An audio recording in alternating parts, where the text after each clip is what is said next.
So hello everyone, ICT virtual classes में आपका स्वागत है। तो लास्ट की क्लास पे हमने लॉज ऑफ रिफ्लेक्शन के बारे में जान लिया था, यानी कि हमें पता लग गया था कि परावर्तन के नियम क्या क्या होता है। ठीक है, तो अब आप बात करेंगे आगे और थोड़ा सा और देखेंगे कि परावर्तन के प्रकार क्या होते हैं। तो जैसे कि हमें हमारी बुक में दे भी रखा है यहाँ पर कि प्लेन मिरर के थ्रू, देखो जब इन्होंने लाइट को भेजा तो प्लेन मिरर के थ्रू जो लाइट गई उसने एक रेगुलर रिफ्लेक्शन किया, यानी कि उसने क्या किया, एक प्रकार का नियमित रिफ्लेक्शन किया। तो रेगुलर रिफ्लेक्शन हमें देखने को मिला। मैं बात भी करूंगा डिफरेंस क्या होता है रेगुलर रिफ्लेक्शन में और इरेगुलर में। और जब किसी खुरदुरी सतह पर, यानी कि किसी रफ सरफेस के ऊपर जब ये लाइट पड़ी, किसी खुरदुरी सतह के ऊपर जब ये लाइट पड़ी, तो इस खुरदुरी सतह के ऊपर जब प्रकाश पड़ा तो कैसा रिफ्लेक्शन देखने को मिला। तो कहते तो इसको इरेगुलर है, पर सर नाम इसका इरेगुलर और रेगुलर क्यों पड़ा, यानी कि नियमित और अनियमित नाम क्यों पड़ा। सवाल है ये कि ये नियमित है और ये अनियमित है, पर ऐसा क्या है अनियमित और क्या है नियमित। तो चलिए इस पे थोड़ा सा बात करते हैं फटाफट से कि नियमित क्या होता है, अनियमित क्या होता है। तो देखिए, टाइप्स ऑफ रिफ्लेक्शन हमारी हेडिंग होगी। कैसे कैसे क्वेश्चन इससे बनते हैं हम उसकी बात करेंगे।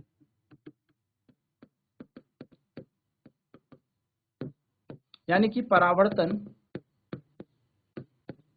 के प्रकार पर अब हम चर्चा करते हैं। तो दो प्रकार का परावर्तन होता है। पहला होता है रेगुलर रिफ्लेक्शन और दूसरा होता है हमारे पास इर्रेगुलर रिफ्लेक्शन। यानी कि एक हो गया हमारे पास नियमित परावर्तन और एक हो गया अनियमित परावर्तन। अच्छा, एक और चीज याद रखना, इंग्लिश मीडियम वाले, इर्रेगुलर को ना एक नाम और जाना जाता है, डिफ्यूज्ड। डिफ्यूज्ड रिफ्लेक्शन के नाम से भी हम इसको कहते हैं। सो कभी क्वेश्चन बन जाए what do you mean by diffuse reflection, तो समझ जाना डिफ्यूज रिफ्लेक्शन भी इर्रेगुलर रिफ्लेक्शन ही होता है। ठीक है, तो फटाफट से इसे नोट कर लो, फिर चर्चा करते हैं किसके ऊपर, रेगुलर क्या होता है, इर्रेगुलर क्या होता है।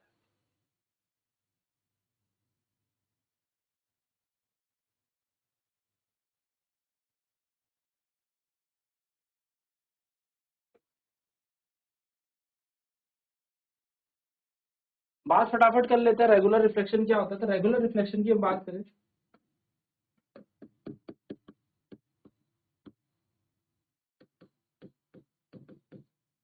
जिसको हम कहेंगे नियमित परावर्तन।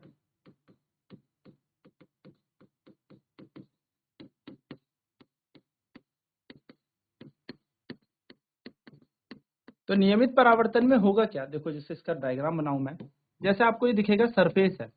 अब इस सरफेस कौन सा सरफेस होगा याद रखना, तो ये प्लेन सरफेस होगा। तो यानी कि जो रेगुलर रिफ्लेक्शन होता है, जो नियमित परावर्तन होता है, वो हमें प्लेन सरफेस से मिलता है। यानी कि वो हमें किससे मिलेगा, एक चिकनी सतह से मिलेगा। ठीक है, एक स्मूथ सरफेस से मिलेगा, एक चिकनी सतह से हमें मिलेगा।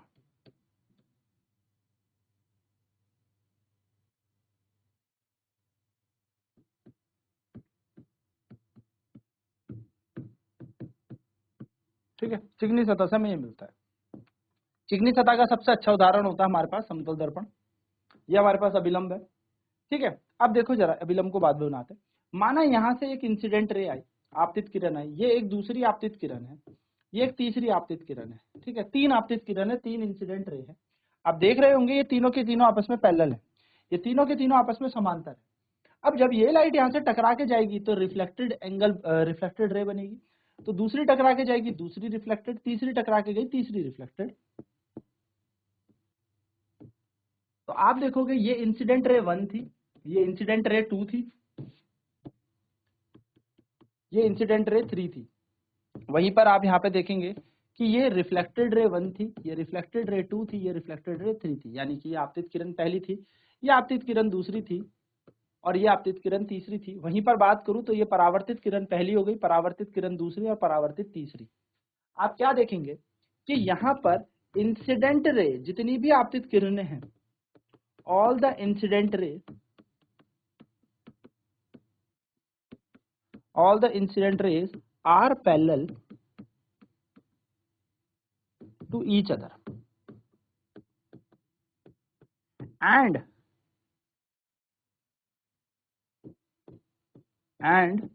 the reflected ray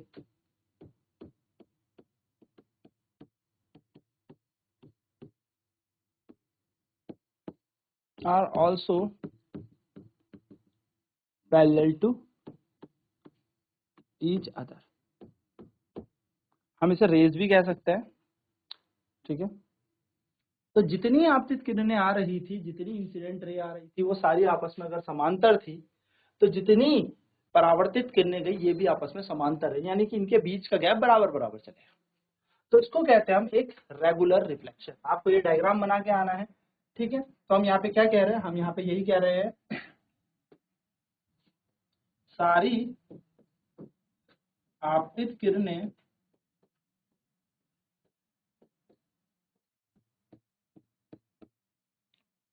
समांतर है, तो सारी परावर्तित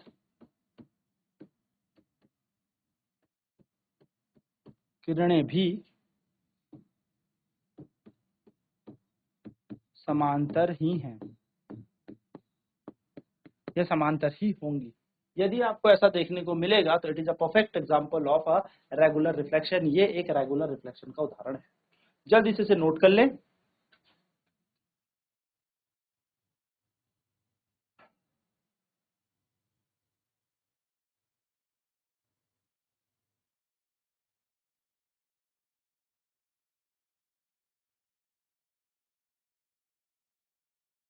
अब देखिए यहाँ पर फिर से समझना, इंसिडेंट पहली आई, रिफ्लेक्टेड पहली गई, इंसिडेंट दूसरी आई, रिफ्लेक्टेड दूसरी गई, इंसिडेंट तीसरी आई, रिफ्लेक्टेड तीसरी गई, ऐसी जितनी भी आएंगी, कोई है, कितनी भी हो सकती है, ठीक है, इनफिनिटी। तो ये दोनों आपस में पैरेलल थी, तो ये दोनों भी आपस में पैरेलल थी, ये तीनों आपस में एक दूसरे की क्या थी, समांतर थी। उसी तरीके से रिफ्लेक्टेड गई, रिफ्लेक्टेड 2 गई, रिफ्लेक्टेड 3 गई, तो ये भी आपस में कैसी होंगी, पैरेलल होंगी, समांतर होंगी। अगर ये आपको देखने को मिलेगा तो आप समझ जाइएगा ये आपका एक रेगुलर रिफ्लेक्शन का उदाहरण है। जल्दी से इसे नोट करें।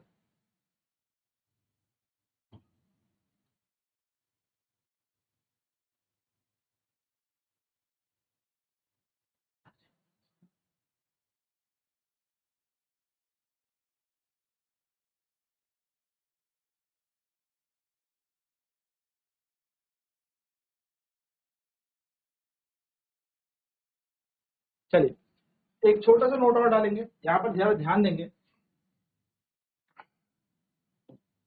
ये हमारी इंसिडेंट रे पहली आ रही थी, ये इंसिडेंट दूसरी आ रही थी, और ये इंसिडेंट तीसरी आ रही थी। सिमिलरली यहाँ पर क्या हुआ, ये हमारी रिफ्लेक्टेड फर्स्ट गई, रिफ्लेक्टेड 2 गई, reflected third, I1 I2 I3 R1 R2 R3। जरा ध्यान से देखें तो अगर हम यहाँ पे एक अभिलंब खींचे, इनके बीच भी अभिलंब खींच सकते हैं और इनके बीच भी अभिलंब खींच सकते हैं, यानी कि यहाँ पर जब भी अभिलंब खींचेंगे तो यहाँ पर भी हमेशा बराबर चीज देखने को मिलेगी, I बराबर R। ठीक है, ध्यान से सुनना, I बराबर R हमें देखने को मिलेगा, I बराबर R और I बराबर R। तो कहने का मतलब क्या होता है, in regular reflection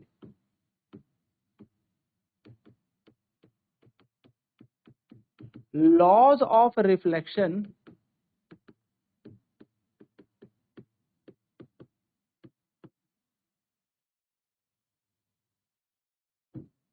are followed, या हम कह सकते हैं इज फॉलोड।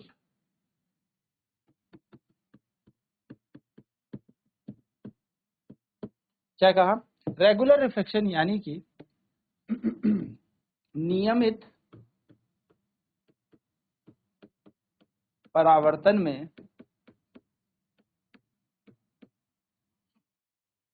परावर्तन के नियम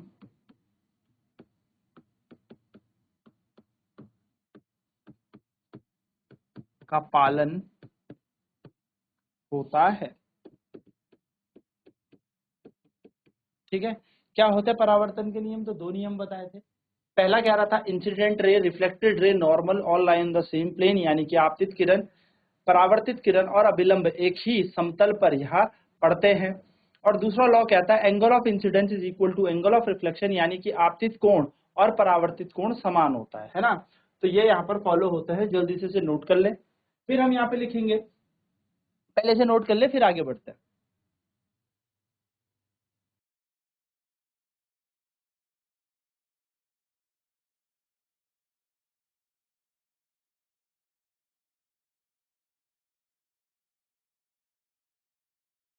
चलिए बात करते हैं आगे। तो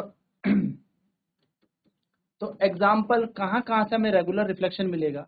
सो रिफ्लेक्शन यानी कि हमें कहाँ कहाँ से नियमित परावर्तन मिलेगा। तो रिफ्लेक्शन थ्रू मिरर, या हम कह सकते हैं प्लेन मिरर। प्लेन मिरर यानी कि समतल दर्पण जो करेगा वो एक रेगुलर रिफ्लेक्शन करेगा, यानी कि समतल दर्पण द्वारा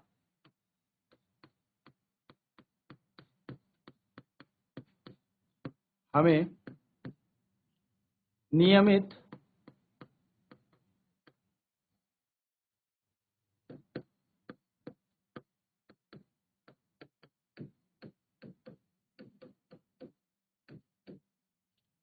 परावर्तन मिलता है।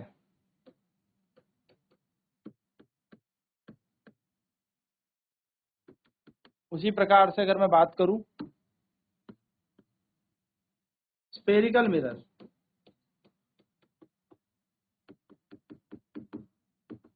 जिसको हम कहते हैं गोलाकार दर्पण, इनसे भी हमें क्या मिलता है, एक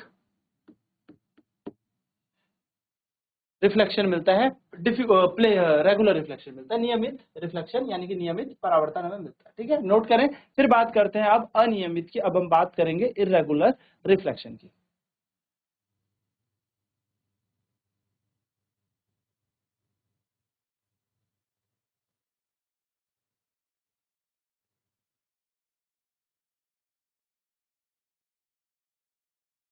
चलिए अब बात करते हैं इर्रेगुलर रिफ्लेक्शन की।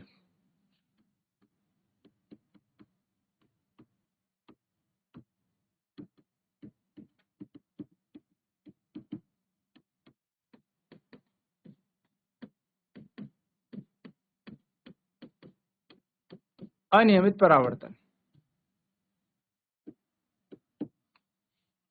तो बेसिकली ये देगा कौन, तो द रिफ्लेक्शन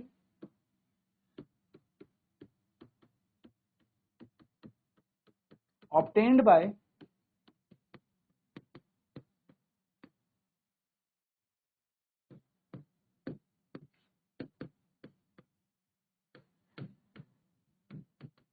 रफ सरफेस। ठीक है, खुरदुरी सतह द्वारा दिया गया परावर्तन।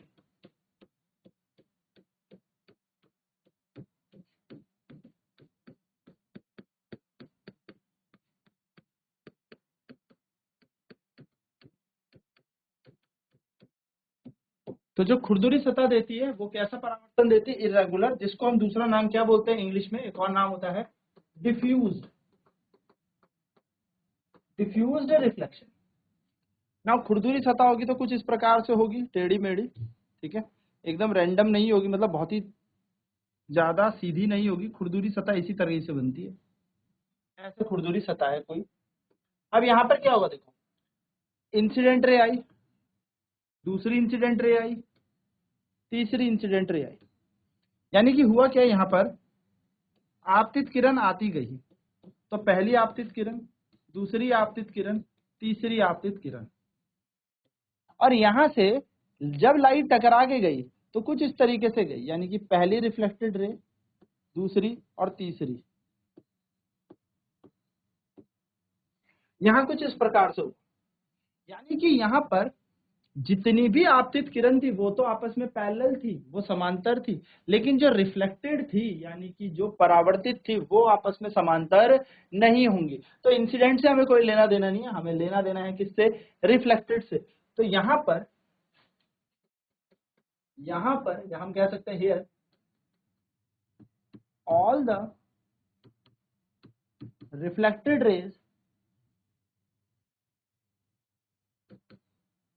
all the reflected rays are not parallel after reflection.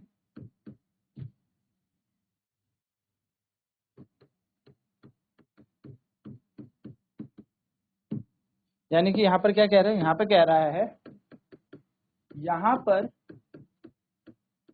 जितनी भी या सारी परावर्तित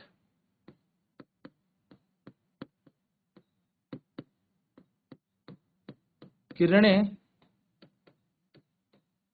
आपस में समांतर नहीं है।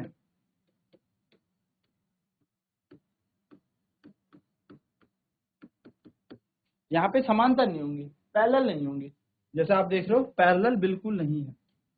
नोट पॉइंट बहुत ही इंपॉर्टेंट मैं आपको बताने जा रहा हूं, नोट पॉइंट आपको याद रखनी है। इन इर्रेगुलर रिफ्लेक्शन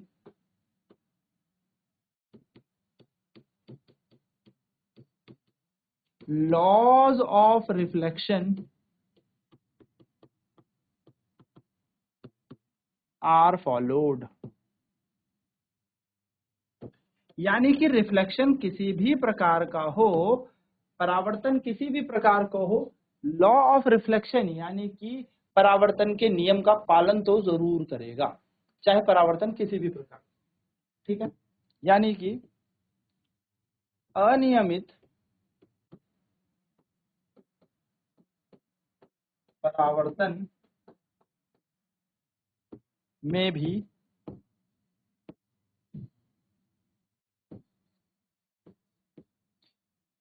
परावर्तन के नियम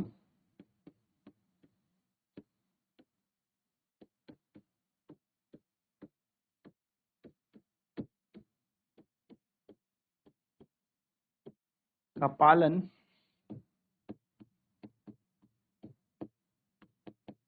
होता है। ठीक है, ये बात ध्यान से रखना, नोट करेंगे इसे फटाफट एंड देन फिर हम आगे इसका डिफरेंस भी पढ़ेंगे।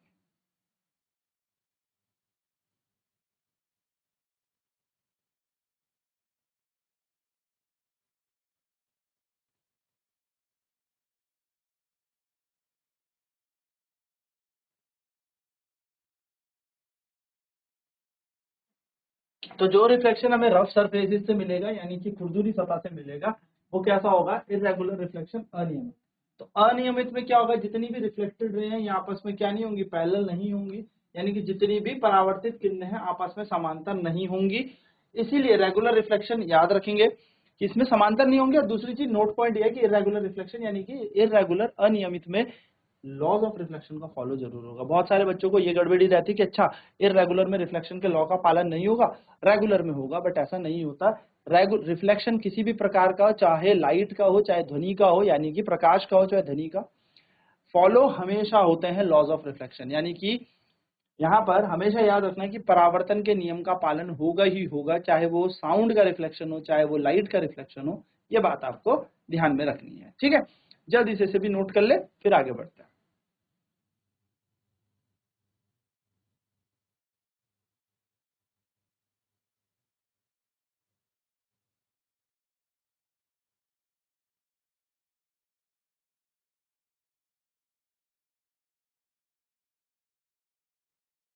चलिए, तो यही बात हमें जाननी थी, यही यहाँ पर डायग्राम भी बना है, देखिए।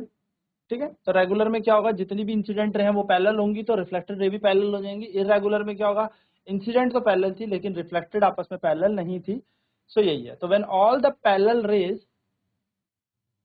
जब सारी की सारी जो भी हमारे पास पैरेलल किरणें हैं, समांतर किरणें हैं, ठीक है, नॉट पैरेलल और irregular surface not parallel, the reflection is known as diffuse. यानी कि जितनी भी रिफ्लेक्टेड रहे वो आपस में पैरेलल नहीं होंगी, तो ऐसे केस में हमारे पास कैसा रिफ्लेक्शन होगा, डिफ्यूज रिफ्लेक्शन होगा। तो ये यहाँ पर दे रखी है। तो रेगुलर रिफ्लेक्शन में इंसिडेंट भी आपस में पैरेलल होंगी, यानी कि आपतित तो आपस में समांतर होंगी ही होंगी, साथ साथ में जो जाने वाली हैं यानी कि परावर्तित हैं, जिनको हम रिफ्लेक्टेड कहते हैं, वो भी आपस में पैरेलल होंगी। तो these are the type of reflection. ठीक है, ये छोटी सी बात आपको ध्यान में रखनी है। छोटी सी बातें हैं बट आपको ये छोटी छोटी चीजें ध्यान में रखनी। ठीक है, चलिए आगे बढ़ते हैं। आगे कह रहे हैं, देखो reflected light can reflected again, reflected light भी क्या कर सकती है, रिफ्लेक्ट हो सकती है, दोबारा से अपने आप को क्या कर सकती है, रिफ्लेक्ट कर सकती है। ठीक है, इसी बारे को आप समझते हैं कि क्या कहना चाह रहे हैं। तो देखो, रिफ्लेक्टेड लाइट भी आपस में क्या कर सकती है, रिफ्लेक्शन कर सकती है बहुत बार। जैसे कि जब हम जैसे बाल कटाने की दुकान में होते हैं, यानी कि हम बार्बर शॉप में होते हैं, नाई की दुकान में होते हैं, तो नाई की दुकान में आप देखेंगे तो अगर यहाँ पर एक इंसान है, यानी कि जो बाल काट रहा है, उसके आगे एक शीशा है, ठीक है, और पीछे जो बाल काट रहा है वो एक शीशा लेके खड़ा हो जाए, तो मल्टीपल इमेजेस बनती है। क्या बनती है, मल्टीपल। तो recall the last time we visited a hairdresser, he makes you sit in a front of a mirror after your haircut is complete, she hold a mirror behind you to show how the hair has been cut। हुआ क्या, आपने बाल कटाए, बाल कटाने के बाद क्या हुआ, जो बार्बर था वो पीछे आता है और एक शीशा लेके खड़ा हो जाता है, जिससे कि वो आपको ये बताए कि आपका हेयर कट कैसा हुआ है, पीछे से भी आप देख सकते हैं, है ना। तो यहाँ से क्या पता लगाते हैं, इसी तरीके से आपने सिक्स क्लास में पेरिस्कोप बनना भी देखा होगा, पेरिस्कोप भी कुछ इस तरीके से ही बनता है ना। तो इस कॉन्सेप्ट को क्या बोलते हैं, देखो, तो periscope make use of two plane mirror. तो पेरिस्कोप के अंदर भी दो प्लेन मिरर होते हैं, याद रखेंगे। पेरिस्कोप पेरिस्कोप जो होता है, इसके अंदर दो प्लेन मिरर होते हैं, दो समतल दर्पण होता है, और इन समतल दर्पण में क्या होता है, रिफ्लेक्शन होता है मल्टीपल, यानी कि बहुत बार परावर्तन होता है, जिसके कारण हमें क्या देखने को मिलता है, चीजें देख सकते हैं हम। पेरिस्कोप कहाँ पर यूज होता है, तो जैसे सबमेरीन्स होती हैं, टैंक्स होते हैं, सोल्जर इन बंकर होते हैं, उनको हम देख सकते हैं। तो बेसिकली अगर मैं बात करूं कि जो पेरिस्कोप होता है वो काम कैसे करता है, देखिए पेरिस्कोप काम करता है कुछ इस तरीके से, ठीक है। तो पेरिस्कोप जो होता है वो क्या होता है, पेरिस्कोप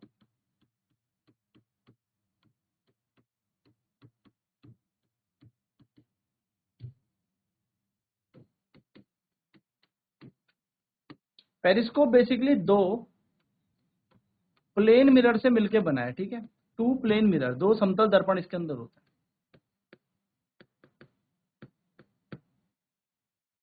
कुछ इस तरीके से डिवाइस होता है।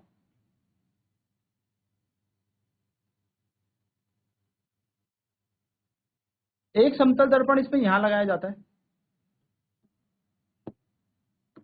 ऐसे, और एक समतल दर्पण इस पे यहां लगाया जाता है ऐसे, ठीक। अब आपको कोई चीज देखनी है, सबमरीन के अंदर देखना है, सबमरीन से बाहर देखना है, तो आप कैसे देख पाओगे, सबमरीन यानी कि पनडुब्बी, तो आप पनडुब्बी से इसको बाहर निकालेंगे। माना ये वाला व्यू आपको देखना है, यहाँ पे क्या है क्या नहीं है, आपको ये देखना है। तो ये जो भी चीज है, ये जो भी चीज है, यहाँ से जो प्रकाश की किरण है वो इस समतल दर्पण पे पड़ेगी, पहले वाले प्लेन मिरर वन पे, जो कितने डिग्री पे इंक्लाइंड होता है, 45 डिग्री पे इंक्लाइंड होता है यहाँ पे। एंड देन यहाँ से रिफ्लेक्शन करेगी, कहाँ पहुंचेगी, यहाँ, जो ये भी कितने डिग्री पे लगा है, 45 डिग्री पे, और उसके बाद यहां से रिफ्लेक्शन करके ये कहां पहुंच जाएगी, हमारी आंखों के पास, जहां पे हमारी आईज हो। इस तरीके से पेरिस्कोप काम करता है। तो पेरिस्कोप से हुआ क्या, जो भी व्यू था, जो भी दृश्य आप देखना चाह रहे थे, जो आपकी पॉसिबिलिटी से बाहर था, जो आप देख नहीं पा रहे थे, क्योंकि पनडुब्बी से आप सर बाहर निकालेंगे तो हो सकता है वहां पे दुश्मन वगैरह हो, कुछ भी हो, तो वहां पर हम कभी अपना गर्दन बाहर निकाल के ऐसे नहीं देखते कि कहाँ कौन है कहाँ कौन है। हम वहां पर क्या करते हैं, हल्का सा पेरिस्कोप बाहर निकालते हैं। तो पेरिस्कोप हल्का सा पानी से बाहर आएगा और वो क्या करेगा, आसपास की चीजों को देख लेगा। तो हम व्यू ले लेंगे, व्यू लेने के बाद 45, देखो कैसे व्यू देता है कि आसपास की चीज जो भी है उसका प्रतिबिंब यहाँ पे बनेगा, एंड यहाँ से रिफ्लेक्शन होगा, यानी कि यहाँ से परावर्तन होगा, ये यहाँ टकराएगी, यहाँ टकराने के बाद ये हमारी आंखों के पास ये रोशनी आएगी और हमें क्या दिख जाएगा, जो व्यू है वो हमें दिखाई देगा। तो कुछ इस प्रकार से पेरिस्कोप काम करता है, पेरिस्कोप इस तरीके से कुछ काम, ठीक है।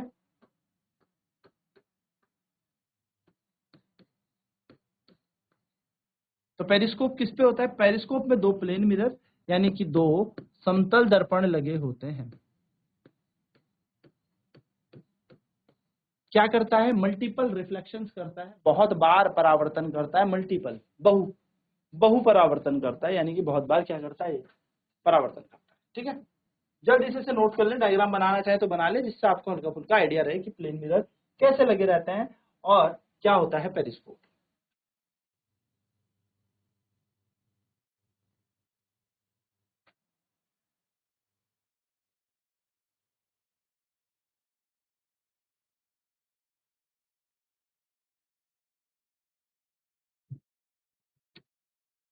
तो हमें यही दे रखा है ना, मल्टीपल इमेजेस इस तरीके से पेरिस्कोप बनाता है, जैसे हमें यहाँ पे देख लो, ठीक है।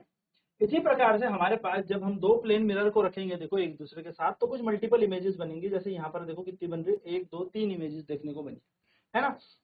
तो now hide the mirror using an adhesive tape. आपने टेप लगाया, टेप से दो मिरर्स को आपस में चिपका दिया, आपने अलग अलग एंगल्स में क्या रखा, ऑब्जेक्ट को रखा। तो आपने देखा यहाँ पर अलग अलग प्रकार से क्या मिल रहे हैं, प्रतिबिंब आपको यहाँ पे देखने को मिल रहे हैं। इसी पर एक हमारे घरों में जो बेसिकली डेकोरेटिव्स में यूज होता है उसको हम कहते हैं कैलियोडोस्कोप। तो कैलियोडोस्कोप बनाया जाता है जो डेकोरेटिव में यूज होता है, यानी कि हम जैसे घरों में लटका देते हैं छतों में, तो उसके अंदर क्या होता है, शीशे लगे होते हैं बहुत सारे, तो वो इमेजेस बनाता है, उसको हम कैलियोडोस्कोप कहते हैं। तो कैलिडोस्कोप बनाने के लिए 3 रेक्टेंगुलर मिरर लेने हैं, 15 सेंटीमीटर लॉन्ग, 4 सेंटीमीटर वाइड, यानी कि 15 सेंटीमीटर चौड़े होंगे, 4 सेंटीमीटर बड़े होंगे। इनको हम जोड़ेंगे और एक प्रिज्म के शेप में जोड़ देंगे, यानी कि ट्राइंगल की शेप में जोड़ देंगे। ठीक है, make sure fix this arrangement of a mirror in a circular cardboard. और क्या करेंगे, एक छोटा सा गत्ते का टुकड़ा लेंगे सर्कुलर, और उसमें हम इस ट्राइंगल को जोड़ देंगे, इस त्रिभुज को जोड़ देंगे। Make sure that the tube is slightly longer than the mirror. आपको इस तरीके से बनाना है जो ये ट्यूब जो बने वो मिरर से थोड़ी लंबी हो। ठीक है, मिरर हमारा इसके अंदर है, हमने ट्राइंगल बनाया और इसे कार्डबोर्ड से जोड़ दिया, ट्यूब हमारी थोड़ी बड़ी होनी चाहिए। To make the dish durable paste a transparent plastic sheet under the cardboard. आप क्या करें, इसको ड्यूरेबल बनाने के लिए, मजबूत बनाने के लिए ट्रांसपेरेंट प्लास्टिक की शीट इसके चारों तरफ लगा दे। ये बन गया आपका कैलिडोस्कोप। ठीक है, at the other end touching the mirror fix a circular plane glass. और दूसरी तरफ क्या कर दो, एक प्लेन ग्लास लगा दो, मतलब एक गोलाकार ग्लास लगा दो उसके पीछे। ठीक है, या वृत्ताकार ग्लास लगा दो, और इस ग्लास को क्या कर दो, छोटे छोटे टुकड़ों में डाल दो, इसके अंदर चूड़ी वूड़ी कुछ भी है वो डाल दो। अब जब आप इसको देखोगे तो आपको ना यहाँ पे मल्टीपल कलर दिखेंगे जब आप इसको ऐसे ऐसे ऐसे घुमाओगे, क्योंकि चूड़ी वूड़ी आपने इसके अंदर डाल दी, बैंगल्स वैंगल्स डाल दिए, तोड़ के डाल दो तो कलरफुल लगेगा। ठीक है, तो जब आप इसको घुमाओगे तो आपका जो कैलिडोस्कोप है वो बेसिकली क्या करेगा, एक डेकोरेटिव का काम करेगा। ठीक है, तो डेकोरेटिव में यूज करते हैं हम कैलिडोस्कोप। याद रखना, कैलिडोस्कोप बनता किससे है, प्लेन मिरर से बनता है। कैलिडोस्कोप काम किस पे कर रहा है, मल्टीपल यानी कि बहु परावर्तन पे ये काम कर रहा है। ठीक है, तो फटाफट से छोटी सी पॉइंट को आपको लिखना है हल्का सा, कि किस तरीके से हमारा कैलिडोस्कोप यहाँ पर काम कर रहा है। ठीक है,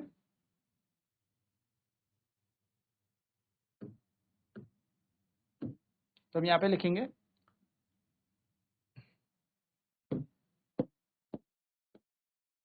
ये लिखना है आपको कि जो नंबर ऑफ इमेज फॉर्म होती है मिरर से placed at an angle to another is used to make a kaleidoscope. तो ये छोटा सा यहाँ से लेके यहाँ तक आपको ये पॉइंट नोटिस करना है। मैं इसको जूम भी कर देता हूँ, ये छोटा सा पॉइंट आप नोट कर लो कि जो नंबर ऑफ इमेजेस बनता है, जो प्रतिबिंबों की संख्या बनती है, जितनी ज्यादा प्रतिबिंबों की संख्या बनेगी हमारा कैलिडोस्कोप उतना प्यारा बनता है। इसलिए कैलिडोस्कोप एक ऐसा डिवाइस होता है जो बेसिकली डेकोरेटिव्स बनाने के काम आता है, सज्जा के लिए काम आता है। ठीक है, जिसमें हमें क्या होता है, कलरफुल चीजें देखने को मिलती है। तो नोट कर ले इसे फटाफट से।